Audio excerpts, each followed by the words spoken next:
Hey guys, it's your boy, Joey, back at it again with another banging video. Yeah, today I'm just gonna be talking about why I like to read, because reading's pretty cool. Yeah, so basically, I read 3 books this year. Yeah, I get it. I'm a slow reader.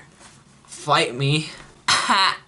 But they're all pretty good and I like them a lot. And basically, I like to read because I like to learn. There's stories, and then there's learning with stories. The 3 books I've read are Furiously Happy, All the Light We Cannot See, and I'm currently reading What If. Furiously Happy, it's a little book. It's basically this lady, Jenny Lawson, the author. It's a memoir. We were reading it during our memoirs. Crazy, I know, right? She's just got a lot of life problems like mental health, depression, anxiety, all this sleep disorders and stuff she talks about. And basically, it's all these little stories where she makes just basically the good out of what she's got. Like, even though she's got kind of a crappy life, she has all these fun adventures, and she just tries to be happy, and it's kind of cool. It's kind of cute. 10 out of 10 would recommend reading it, but big reason why I read it is because I have no idea, like, I hardly know anything about all this mental health topic, and so I just was like, hey, this is all about it. My mom said it was funny and that I'd like it, so I read it, and now I know a lot about it. It's great. Depression, not that great. Next book, All the Light We Cannot See. Did I have that up right? Yes, I did. So basically, I've said that. It's a book. It takes place during World War II the majority of the time. It starts out, like, before that. It's a story about 2 kids, a French girl, and a German boy. And it's basically their lives as they grow up and go through World War II. And of course, it's historical nonfiction, so it's not completely accurate. But the thing that I took away from it most was just I got this new perspective from what it was like to be a citizen in Europe, and like with these warring countries, and how it was awful, and how it sucked, and how like Americans, the U.S. citizens, got it easy because they were nowhere near all this bombing and stuff, except for Hawaii. RIP. It kind of sucks. Japan, am I right? Yeah, so basically... God, I need to say it saying that. So it just tells a story of them getting older and growing up, like the German kid. He is in this poor town, the only way he can escape, and like he's really smart, he wants to do smart stuff, I guess, get a good job, scientist, I don't know, I do know, is by becoming a Nazi. So he's not necessarily a bad guy, but the only way he can get out of this poverty, he's an orphan, by the way, kind of poor to begin with, is by just getting in the military. And so he's good at it, he's smart, people like him, so he's good. The girl, she's blind. Yeah, so that's a big problem. And her dad and her, basically, they live in Paris, and then the Germans start to invade because France, they're bad. Not.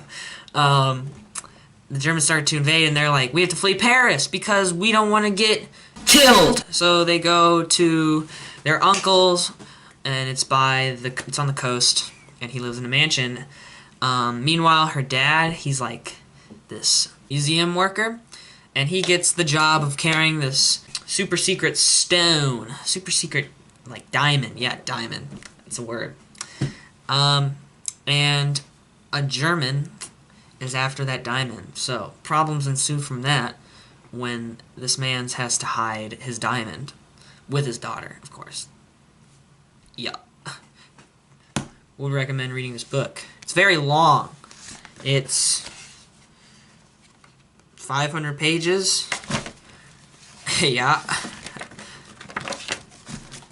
And finally, we have What If.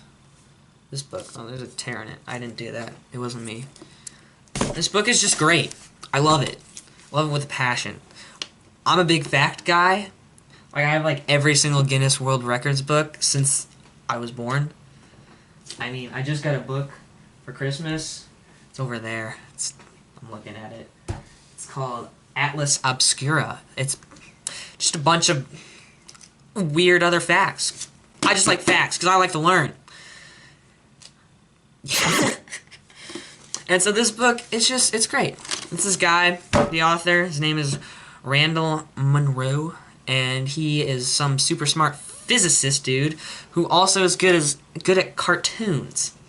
So he takes both, combines them.